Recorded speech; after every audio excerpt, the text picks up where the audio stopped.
don't really care about articles.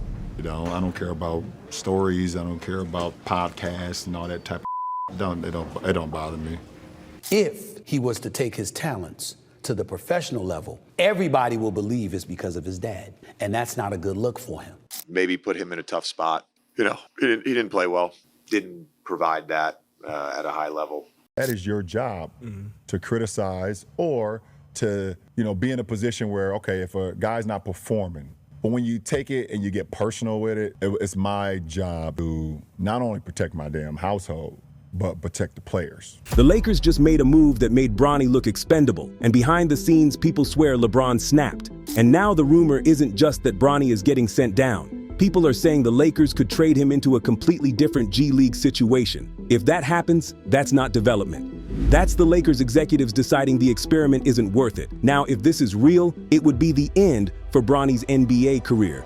And that's why the narrative online is that LeBron exploded at Lakers execs behind the scenes. But how much is rumor and how much is truth in all this information circulating on social media? Look at what the Lakers officially did with Bronny. He was assigned to the G League. Before we get into the trade rumor side of this, you have to remember why Bronny being on the Lakers was never going to be treated like a normal rookie situation. In this particular situation, Bronny's got a lot to prove. Because the second the Lakers stopped treating him like a protected project, the tone flipped. Because based on his resume in his first year in college, if he was to take his talents to the professional level, everybody will believe it's because of his dad. And that's not a good look for him. With the 55th pick in the 2024 NBA Draft, the Los Angeles Lakers select Bronny James from the University of Southern California. As you guys probably know, Bronny joining the Lakers wasn't treated like a normal rookie story. It was treated like a LeBron story with a jersey attached to it. You all know that it was about the first father and son couple in NBA history. History tonight, the first father-son duo to play together in an NBA game. And that matters here because the second Bronny looks movable, people read it as LeBron losing control in his final year of his contract with Lakers. That's why a simple roster move turns into a full-blown statement. Bronny goes from being the kid learning behind the scenes to the piece that can be moved. And once that shift happens, every decision starts getting interpreted like the Lakers are sending LeBron a message. Now add the reality that Bronny has already been cycling through G League assignment situations. That's normal for a developing player. But with Bronny, nothing stays normal, because the story isn't just how good is he. The story transforms into how long are they willing to keep doing this. To give you some context, the moment Bronny hit the G League floor, the reaction got ugly fast. Because that reaction is what turned development into he might be done. Bronny plays in the G League and people don't treat it like a step, they treat it like a verdict. One game turns into a debate about his entire future, and the media covered exactly what happened next, which was fans reacting hard to his performance in that South Bay Lakers versus Memphis Hustle game. Kicks it out, but intercepted by James. James ahead of the pack. Bronny James! That's the problem right there. It's not even about the stat line, it's about how fast the internet decides what the stat line means. Because for Bronny, the G League isn't seen as a place to grow. It's seen as a place you get sent when the team is tired of waiting. Now everyone's asking, is this still development, or is the Lakers organization quietly moving on? And as you guys probably know, when a team is still fully committed to a young player, they don't create new pressure around him. They protect his runway. So when the Lakers made the next move, it changed the meaning of everything. And the Lakers followed it up with a move that made the whole situation look colder. Up for three, that's good.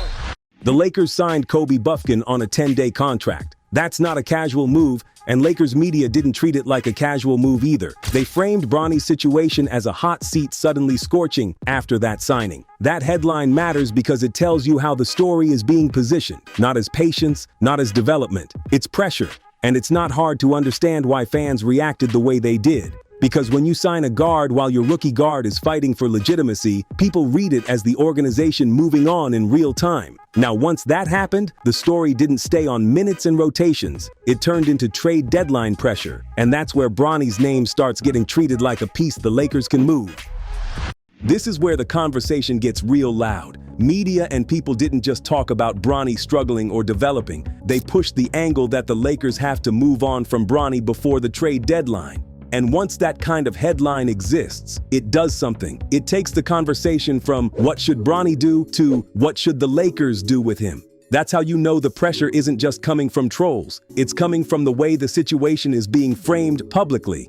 Before we get into LeBron's reaction, there's one rumor that took this from normal trade talk to full panic. Because this wasn't just trade Bronny, it was trade him out of the Lakers system completely.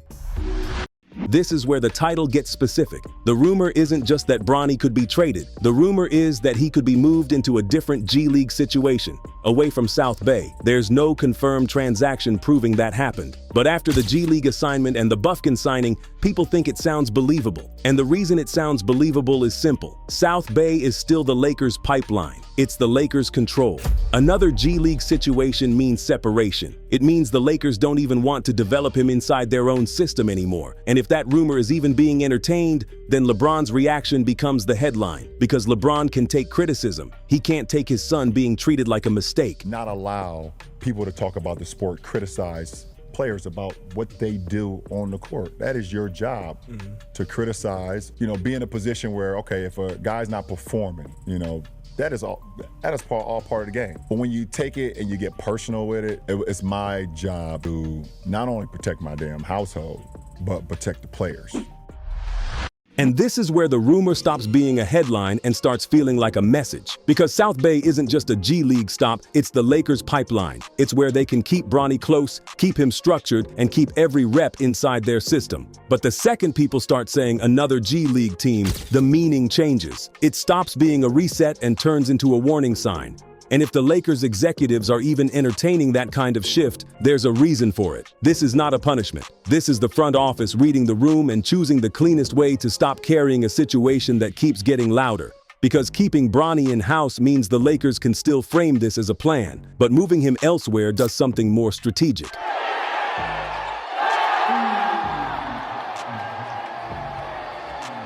It removes the emotional pressure, separates the player from the storyline, and forces the evaluation to become pure basketball. James, the lob to Kelly. And that's why the rumor hits the way it hits. It doesn't sound like development. It sounds like the organization making a call that LeBron can't override. It stops looking like patience and starts looking like the first step toward an exit. Here's where executives start winning the argument. The Lakers are not paid to protect feelings, they're paid to protect standards. And if Bronny isn't meeting those standards right now, the Lakers aren't wrong for exploring other options. That's not cruelty. That's how this league works. As you guys probably know, LeBron isn't the long-term future of the Lakers. When a franchise starts thinking long-term, the decisions get colder. The way the Lakers are moving makes it look like they're planning for the next era. And if Bronny is tied to a chapter they're trying to close, he becomes the easiest name to move without disrupting the core. That's why this rumor has traction, not because it's confirmed, because it fits the direction the Lakers are moving in. So when people say LeBron exploded, the real point is that the decision is slipping out of his hands. And once the organization stops shielding Bronny, the public stops waiting for growth and starts demanding results. Maybe put him in a tough spot. He didn't play well, in the stay ready games, and he's been playing great in the G. So I have confidence in him, but obviously didn't provide that at a high level. This is where the career-ended part becomes unavoidable, because the internet doesn't wait for Lakers executives to decide anything. Social media decides you're done before the league even speaks. Social media posts start popping up saying career over and things aren't looking good, and the damage is obvious. When people keep saying he's done, it stops sounding like opinion. It starts sounding like an official label. That's how a rookie gets buried before he even gets a real chance to breathe. So now the Lakers are moving one way, the rumors are moving faster, and Bronny is stuck in the middle. And the next move decides if this stays talk or turns into a real exit. Nothing confirms Bronny has been or will be traded, but the Lakers are moving like they're preparing for a future where he isn't protected. And the another G League team rumor is only spreading because people think the front office is already done waiting. LeBron being furious doesn't change the reality of how teams make decisions. And if the Lakers believe Bronny isn't ready, they're going to move like it. Bronny is LeBron's son, and that's why this is a headline instead of a development plan. Now, if the Lakers are truly planning for the next era, is Bronny the first name they erase to prove they've moved on? Because right now, this doesn't feel like development. It feels like the Lakers cutting the cord.